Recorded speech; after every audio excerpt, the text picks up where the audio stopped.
In today's video, we're going to go over how to speak English fast, and we're also going to go over one mistake you want to make sure you avoid when you're trying to pick up your pace speaking English. First, let's listen to a native speaker speaking quickly. This is my friend Tom, who you might recognize because he's been on this channel before. He is an outstanding accent coach in my online school, Rachel's English Academy. Hey Rach, I'm going to Starbucks. That sounds pretty natural, doesn't it? Pretty American. To me, it sounds completely conversational and completely natural. But it is really fast. What is he doing? Hey Rach, I'm going to Starbucks. He's speaking with reductions. He takes I am going to and pronounces it I'm going to.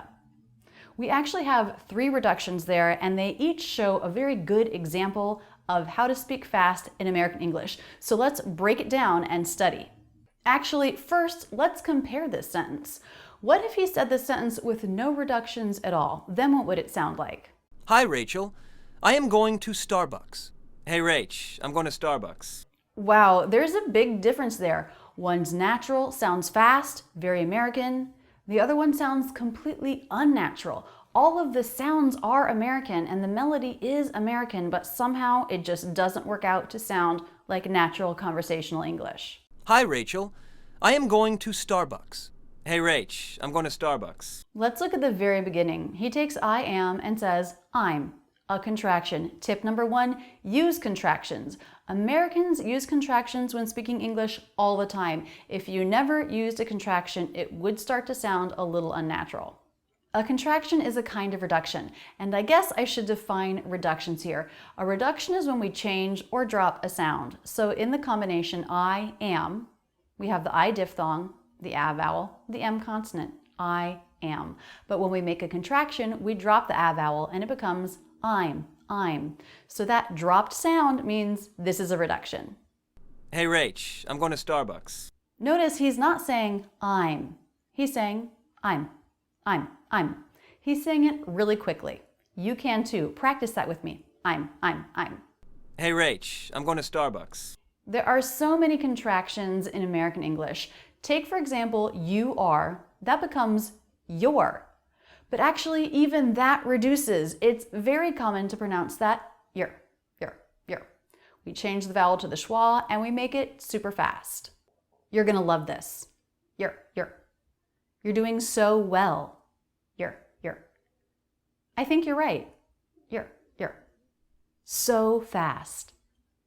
Because there are so many contractions and tricks to their pronunciation, I'm going to put together a playlist on how to speak English fast, and I'm going to put lots of videos in there that supplement what we're learning here today. So I'm going to put in videos on contractions, including a really fun one that includes some real-life English. That's because she's a good teacher. That's because. Did you hear that? Another contraction. That is, that's. Okay, let's go back to Tom's sentence. Hey Rach, I'm going to Starbucks. I'm going to. Going. An ing verb, he changed the ng ending sound at the end and made it an n instead. Goin' instead of going. So when we make this change, it changes the vowel too. The I vowel, when it's followed by ng, tends to sound more like E. But when it's followed just by n, then it does sound like a pure I. So going, ing, sounds like E plus ng, and goin', in, sounds like the I vowel and the N consonant. And I do feel like I'm able to make that ending faster. Goin'. Hey Rach, I'm going to Starbucks. We've changed a sound, an example of a reduction. So tip 1 was use contractions. Tip 2 expands that, use reductions. We have so many of them in American English, and Americans use them all the time when they speak. It is common to change the ing ending to an in ending. You'll hear other people do it. So we're doing more to help you find jobs worthy of your incredible talents. Good to know somebody's doing worse than you, right? Did you hear that? Doing instead of doing. So we do it especially with really common words in casual conversations. If you do this all the time, always change the ing ending to an in consonant. It will probably start to sound like a Southern dialect. Nothing wrong with that if you live in the southern part of the US and you want that dialect. But if you want a more standard American accent, use this reduction a little sparingly. Let's go back to Tom's sentence. Wow, it is a tiny sentence and he is showing us so many things that make us speak faster when we speak American English. We're going to learn one more tip on how to speak English fast before we get into our mistake that I want to make sure that you avoid. Hey, Rach, I'm going to Starbucks. The word to. How did he pronounce it? Hey, Rach, I'm going to Starbucks. I didn't hear t and I didn't hear oo, to. What did you hear? Hey, Rach, I'm going to Starbucks. Let's listen to the sentence when he's fully pronouncing everything. Hi, Rachel. I am going to Starbucks. Now there I did hear the true T and the oo vowel, but both of those sounds changed when he was speaking more casually. Hey, Rach, I'm going to Starbucks. What's happening? Two things. First, the true T, t. He's changing that to a flap T. The true T is a stop consonant. It has two parts, a stop and a release. The flap T is a quick single flap of the tongue against the roof of the mouth. So I can make that more quickly, da da da da da da da, rather than t t t t t, which sort of stops the momentum. In American English, it is very common to change a T to a flap T in certain situations. Those situations are when the T sound comes between two vowels, or when the T sound comes after an R and before a vowel. And I should say, when I say vowel in these rules, I do mean vowel or diphthong. Let's listen to how Tom says it again. Hey, Rach, I'm going to Starbucks. Okay, now, there it came after an N before a vowel.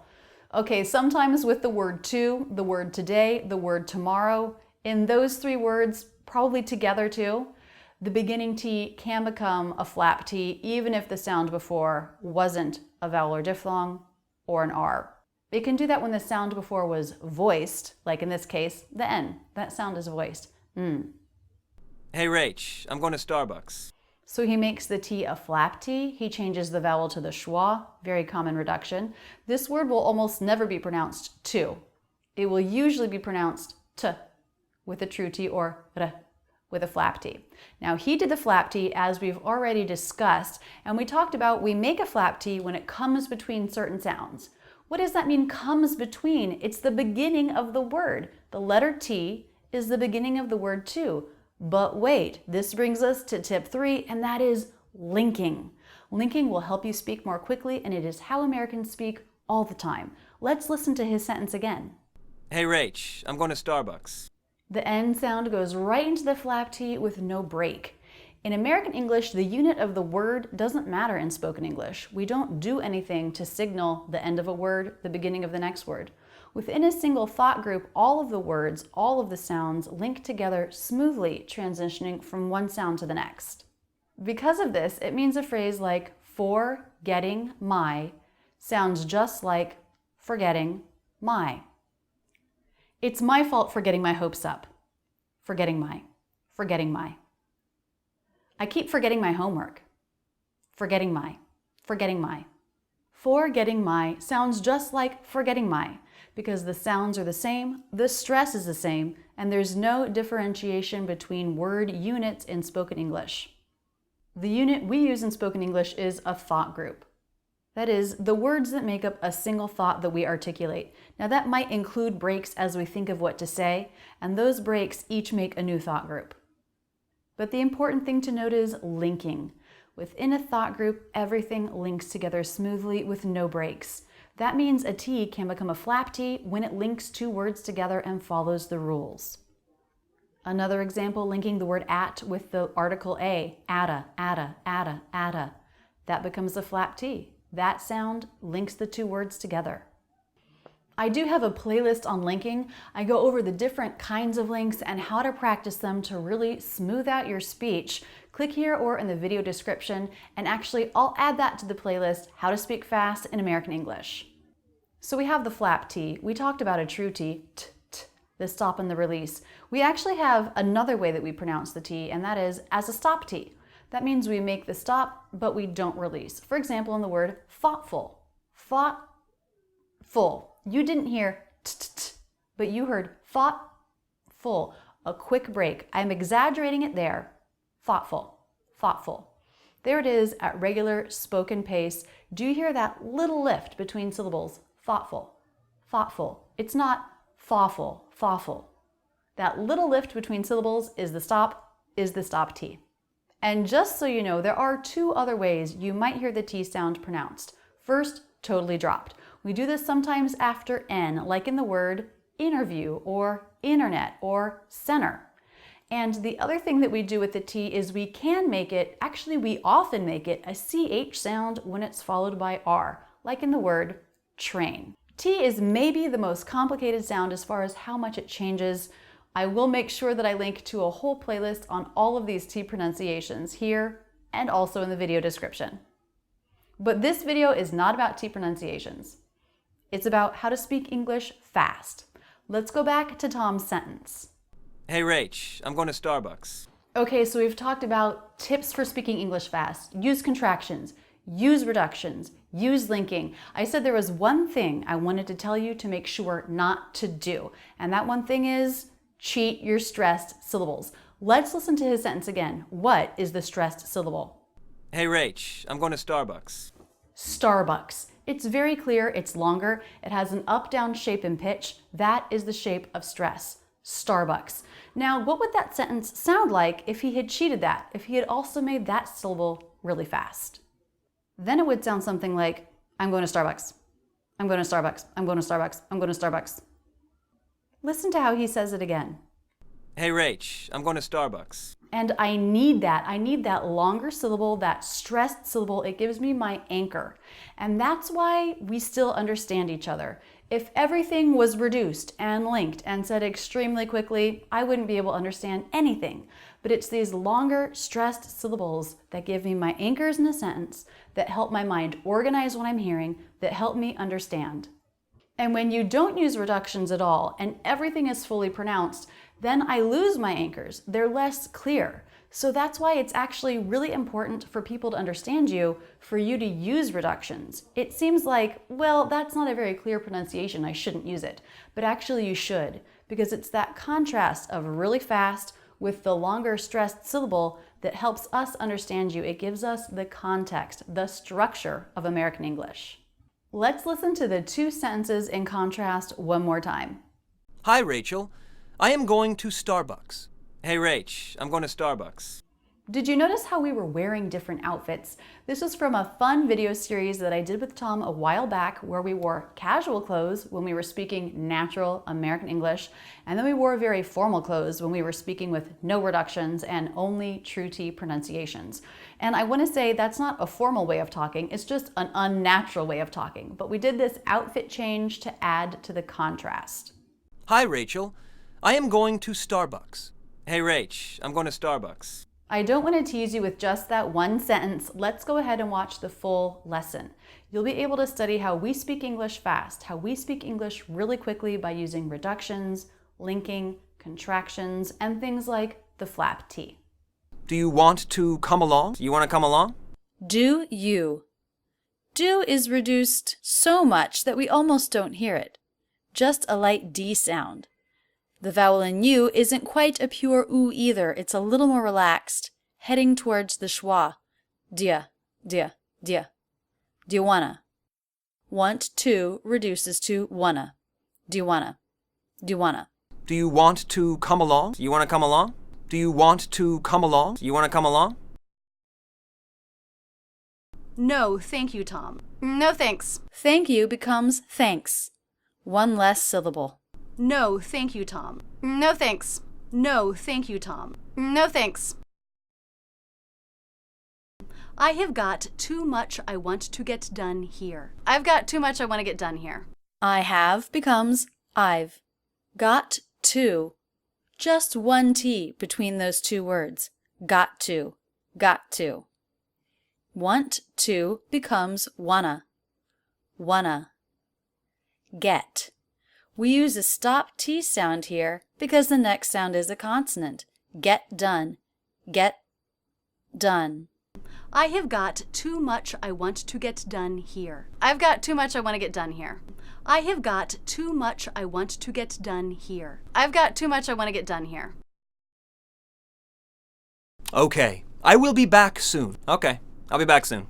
I will becomes I'll, reduced to all. Okay, I will be back soon. Okay, I'll be back soon. Okay. I will be back soon. Okay. I'll be back soon. Oh, I would love a coffee though. Oh, I'd love a coffee though. I would becomes I'd. Oh, I would love a coffee though. Oh, I'd love a coffee though. Oh, I would love a coffee though.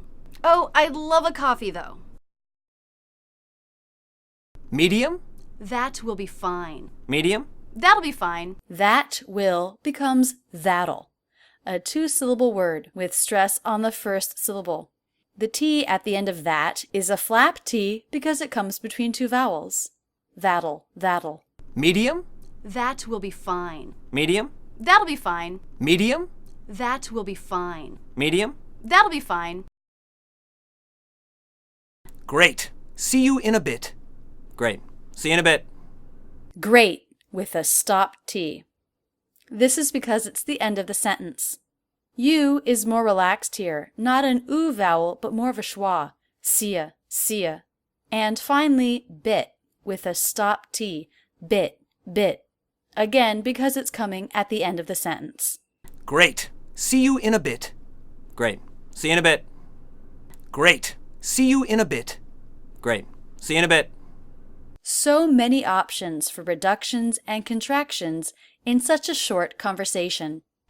I also have a playlist of all 4 videos that Tom and I made in that video series. I called it a contractversation.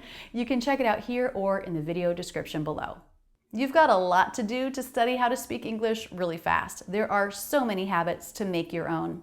One thing that helps a lot is studying real English conversation, and I'm excited to tell you that this summer we're going to do just that. We're going to learn English with movies. We're going to take some of the summer's hottest blockbusters, Captain Marvel, Avengers Endgame, and we're going to take small scenes and study them. We're going to study T pronunciations, reductions, stress, all of this great stuff. I'm also going to make a free audio lesson that's downloadable to go with each video. If you want to get in with those free audio lessons, sign up by clicking here or in the video description below. I'm doing this because I don't want to bombard people with emails if they don't want them. You'll only get the audio lessons that are a free download with the videos if you sign up. What? Are you serious? That's one of the scenes we'll be studying. This all starts June 18. Get ready to join me. We're going to study English together all summer long.